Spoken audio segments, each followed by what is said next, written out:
Doctor කෙනෙක් නේ doctor. ඉතින් මං ડોක්ටර් කෙනෙක් තමයි. ඔයා කොහොමද මං ડોක්ටර් කෙනෙක් කියලා? ඇයි උඹ ડોක්ටර් කෙනෙක් නෙමෙයිද? උඹ කියලා කිව්වද? ඔබ දැන් උඹ කියලා ඇහුණානේ. ඔය කොණ්ඩේට බයන්න අම බයන්න වෙන්නේ නැති ඔකස් තියනකොට. ඔයා කොහොමද මං ડોක්ටර් කෙනෙක්? ඔය ડોක්ටර් කෙනෙක් තමයි. හරි කොහොමද ડોක්ටර් කෙනෙක් දන්නේ? ඇයි යකෝ එන ලාවක් කරෙල්ලන් ඉන්නේ? ඕක මොකෝ ත්‍රිවිල් රතර යදුරෝ දාන් ඉන්නේ. ඉස්කෝලේ ගුරුවරු දාගෙන ඕක දාන්නේ ડોක්ටර් කෙනෙක්. හරි දැන් මොකද්ද? ඔයා මානසික ඔය ලෙඩුන්ට බේත් කරන ડોක්ටර් කෙනෙක්. ඔයා ඒකක් දන්නවද? ඒ කොහොමද දන්නේ? මම මානසික වෛද්‍යවරු නෑ කොණ්ඩෙන් හිතුවේ.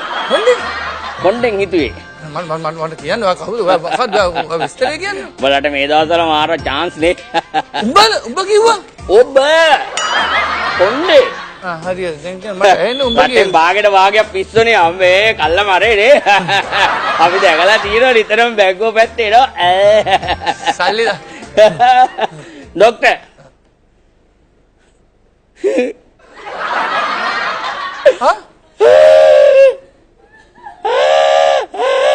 මේ මොකද යකෝ?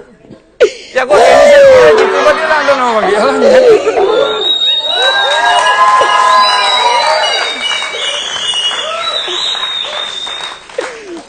අඬන්න නැතුව ප්‍රශ්නේ කියන්න. මම මේ වැඩකට යන්නේ. මම මානසික රෝගියෙක්. ඔයත් මානසික රෝගියෙක්? ඇයි ඡන්දෙ ඉල්ලන්නේ නැත්තේ? ඒ තරම් අමාරුනේ. මෙච්චර අමාරු නෑ. පොඩා ඡන්දෙ ඉල්ලන්න බෑ. මොකද මානසික රෝගේ මොකද්ද? මට දැන් දෙයක් දැක්කම ඒක දැකලා පුරුදු වගේ හැඟීමක් එනවා. සාමාන්‍යයෙන් පුතා ඔයා හරි හොඳ කෙනෙක්. Tamanට මානසික රෝගයක් Tamanට තියෙනවා කියලා දැනගත්ත එක ලොකු දෙයක්. නමුත් එහෙම අපිට දෙයක් දැක්කම මෙයා පුරුදුයි. මේ ස්ථානේ පුරුදුයි වගේ දැනෙන පුතා ඒක රෝගයක් නෙමෙයි පුතා. නෑ ඊට පස්සේ ඒක උත්සන්න වෙනවා. කොහොමද උත්සන්නේ? උත්සන්න වෙනවා කියන්නේ ඊට පස්සේ හිතනවා ඒක මගේ කියලා. මගේ කියලා. ඊට පස්සේ මට ඒක අයිති කරගන්න හිතෙනවා. ආයි පොඩ්ඩක් පෙන්නන්න පුතා. අයිති කරගන්න හිතෙනවා.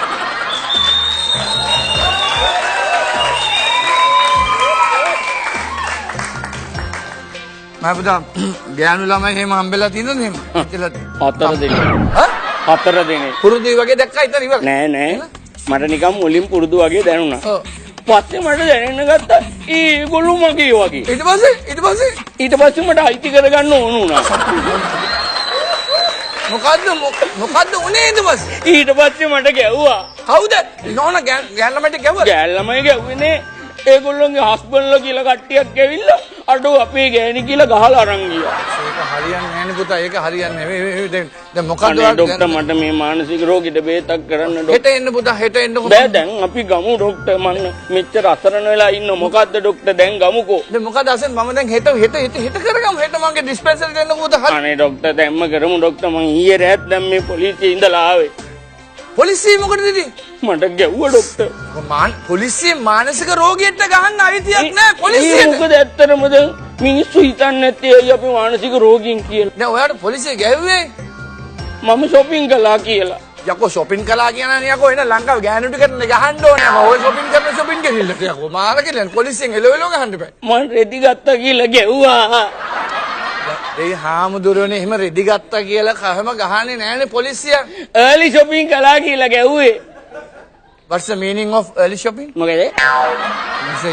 early shopping what's the meaning of ඒ කියන්නේ කඩේ අරින්න කලින් මං shopping කළේ. කඩේ අරින්න කලින් මොකටද ඔයා shopping කරන්නේ පුතා? නෑ ඒක දොර අරින්නකම් බලන් ඉන්න බැරි වුණා. මං වහලෙන් බැස්සා. දැක්කම මට දැකලා පුරුදු ගතියක් ආවා. ටිකකින් මට හිතුණා ඒව මගේ කියලා. මං අයිති කරගත්තා.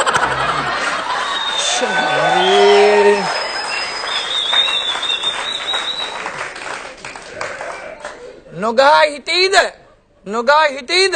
අනේ මට බේත් කරන්න ડોක්ටර්. නෑ බේත් කරන්න දැන් බෑ. දැන් ඔය හෙට එන්න හරි. බෑ හෙට වෙනකන් හිටියොත් මගේ අතින් කෙත් දෙන්නේ මැරෙන්නත් පුළුවන් ડોක්ටර්. මිනිස්සු මැරෙන්නේ කොහොමද ඔයාගේ අතින්? දැන් මෙහෙමයි. දැන් ඔන්න දෙයක් දැකලා මට අයිති කරගන්න යනවනේ. යනකොට ඒකට කවුරු හරි විරුද්ධ වුණොත් මගේ රෝගී තත්ත්වය උත්සන්න වෙනවා. ඒ රෝගී ශක්තිය හරියට ඔය තියෙනවා. ඕක විෂාදිය කියන රෝගෙටත් එහා ගිය රෝගයක් ඔය. ඕක තියෙනවා. මට ඒක එතකොට කවුරු හරි එරෙහි වෙච්ච ගමන් මට ලෙඩේ උත්සන්න වෙනවා. ඌට අත් උත්සන්න වෙනවා. ඌ අතිත්සේ නැත්තම් 4 දිනකට උගේ බොඩිය උත්සන්න වෙනවා. එහෙම වුණාද? ඕනේ පිස්තෝලේ නෝනි බං අතට මට වෙඩි තිය වෙනවා. පිස්තෝලයක් තියනවද? ඔව් තියෙනවා. දැන් තියෙනවා? ඔව්. ගන්න එපා. ඒවා හොඳ බඩු සෙල්ලම් බඩු නෙමෙයි. කියන්නේ ඇත්ත පිස්සෙල්ලම් පිස්තෝල නෙමෙයි. නෙමෙයි හොඳ එකක් තියෙනවා. හම්බන්තොට පිස්තෝල නෙමෙයිනේ. අනේ මට මේකට බේත් කරන්න මට ඔය තත්ත්වය හරිම දරුණු තත්ත්වයක් මයි පුතා තියෙන්නේ. ඔය හෙට උදේ 9ට මෙන්න. හරි. ඔයාට ඒ කියන්නේ දැන් තියෙන්නේ දෙයක් දැක්කම අයිති කරගන්න මෙතන. හරි හරි. thank you doctor. අනේ නම් හෙට බේත් කරන්න දෙයක් දැක්කම හරි පුතා. මාර ලෙඩ. ડોක්ටර් ඔය බෑග් එක මට දැකලා පුරුදුයි. ඔය බෑග් එක මට දැකලා පුරුදුයි. ඒ ඔය මගේ බෑග් එක නෙවා. හා? ඒ මගේ බෑග් එක? ඔය මගේ බෑග් එක මේ තියන්නේ. ඕක මගේ බෑග් එක මේ තියන්නේ. ඕක මගේ බෑග් එක. මගේ බෑග් එක වර කොහමද කියන්නේ? ඒ ඕක මගේ බෑග් එක ඕක දියන්. මගේ බෑග් එකනේ. අඩෝ මේ. මගේ බෑග් එක දීපන් පිස්සු කෙලින් නැතුව. එయ్యකෝ. මේ හෙට උදේ එන්නම් හොඳේ.